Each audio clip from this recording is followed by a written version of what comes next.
Let's now look at the return to learn criteria. This is going to be a little bit different. This can also be totally applicable for return to work and cognitive function. There are only 8 states, this was reported in December 2016, in pediatrics, only 8 states have return to learn laws. So it is my recommendation that you provide return to learn criteria for your athlete, for the family, for the coach, and for the academic department in the school they're in, no matter what your state laws say. If you do more than what is required, then you will come out looking like a hero, so to speak, to help the patient return to normal life as quickly as possible. Well, here is our recommendations on our report of findings to the athlete, to the worker, to the family, to the school, to the coach, and we use this particular form, which is a parachute protocol for return to learn, created by a medical doctor. And you see that there are 7 steps, and simply what we do is we circle the phase that they're in. And so when we do a progress exam and the phase of learning that they're in changes, we reprint the diagram and send a note on, okay, here's where they're at, here's the activities they should be doing. So the athlete gets it, the parent gets it, the coach gets it, and the academic person in charge at school gets it too. So let's look at these individual stages. So the first stage is cognitive and physical rest for at least 24 to 48 hours. If you approach this from, you do not want to stimulate the brain in any way. So light may stimulate it, sound, movement of the eyes, being in a crowded room with lots of people, anything that makes the brain work more, things that we don't normally think about can irritate the brain. So no TV, no computer, no cell phone, especially don't sleep with it under your pillow. No reading, no schoolwork, no physical exertion like stair climbing, no organized sports. Some things that could be tolerated is short board games, short phone conversations, obviously keeping in touch with family members to let them know you're okay, or they're checking in on you, some photography, crafts. So you want to calm the brain, calm the sensory input as much as possible, and so you want to be symptom-free for at least 24 hours before moving on to the next stage. You can progress to 2A, where there'll be a light cognitive activity, so easy reading, limited TV, so drawing, board games, Lego, some peer contact, still no computer, no school attendance, no physical exertion, sports, no work, no stair climbing. So if they can tolerate this for 30 minutes a day without increase in symptoms during, after, or the next day, then we can proceed to the next level. The next level is light physical activity, so it's okay to do some type of schoolwork for 30-minute increments, a little bit of light physical activity. Again, that's going to be our return to play criteria we're using here, and some peer contact. Still no school attendance, no physical exertion, no sports, no work, no stair climbing.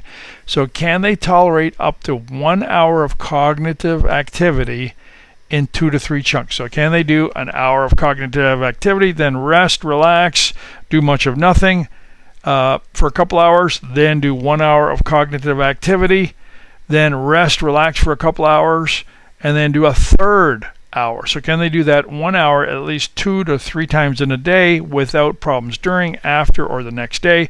Then they can progress to the next level. Now at school, they should be able to return to school now, and they should be able to get up to 120 minutes of cognitive activity in intervals. Half day of school to start off with, 2 times a week, and some light physical activity. It's still not okay they need to avoid music, gym class, no tests, no exams, no homework, no heavy physical loads like carrying their backpack, which some of these kids, they have backpacks that weigh up to 50 pounds. So if they can tolerate the schoolwork up to 1 to 3 hours per day for a half day, 1 to 2 times a week, then they can proceed to the next level. Stage 4, part-time school with a moderate load. Still no gym physical exertion, no standardized testing exams, no organized sports, but it's okay to have limited testing. some schoolwork in 4 to 5 hours per day chunks, homework up to 30 minutes a day, and then going 3 to 5 days of school part-time with decreased learning accommodation. When they can tolerate this for 4 to 5 hours a day in chunks for 2 to 4 days a week. So again, this could take 2 to 3 weeks to get through this stage right here. Then they can proceed to the next level.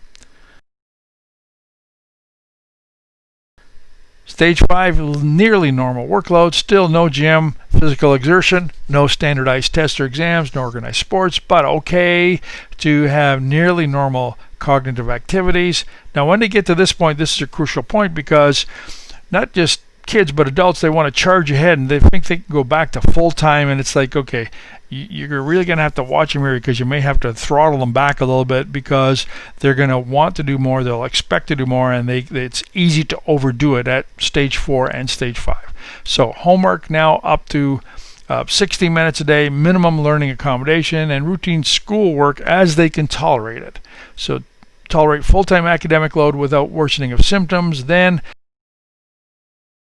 go to stage 6, which is full-time school, so no full participation in sports until medically cleared after the return to play protocols have been concluded, like we just discussed.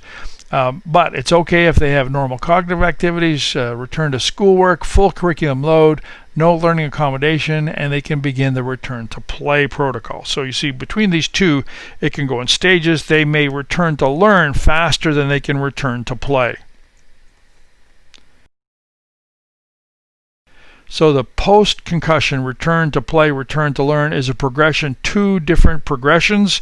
They are sort of parallel tracks, but the return to learn can progress faster than the return to play. So you need to keep track of both of these. Again, keep the parents in the loop, keep the coach notified, keep the academic advisor advised so that everybody knows what's going on with the injured athlete or the injured worker.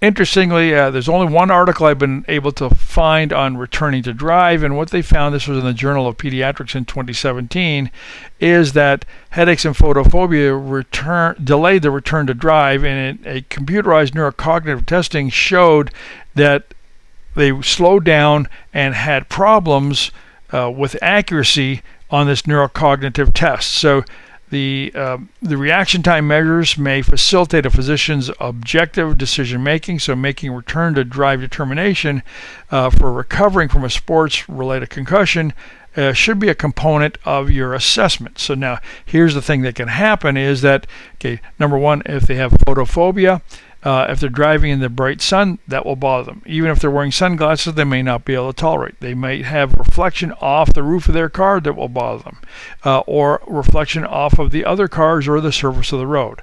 One of the big things is the sound. The sound will increase. So if they have autophobia, then it's like, okay, it might overload them. They might get a headache and they might lose control of the car or cause them to lose concentration for a split second.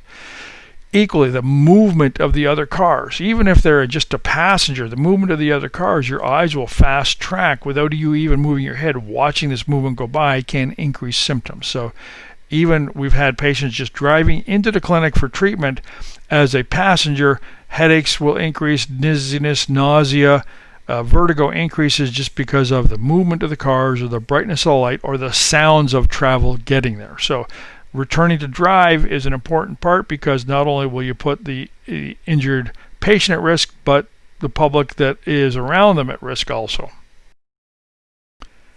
So the big question, Doc, when can I go back in? This is the first question an athlete and their parents are going to ask you. How are you going to answer this question? And here's the metrics that we've created in order to do that, so that this athlete knows, okay, the family wants to know, when is my child's brain back to normal? And when all those areas are in the green area, obviously the closer they are to the black area, the more optimal brain function is, but we at least want them all in the green area. Then we know that they are at optimal brain function. And again, at that 12 o'clock position, we've got the return to play. And at the 7 o'clock position on this, we've got the return to learn criteria. So in this particular athlete, they are both at phase 1 and phase 1, which is rest on the return to play, phase 2A on the return to learn. So very little activity in this person to begin with.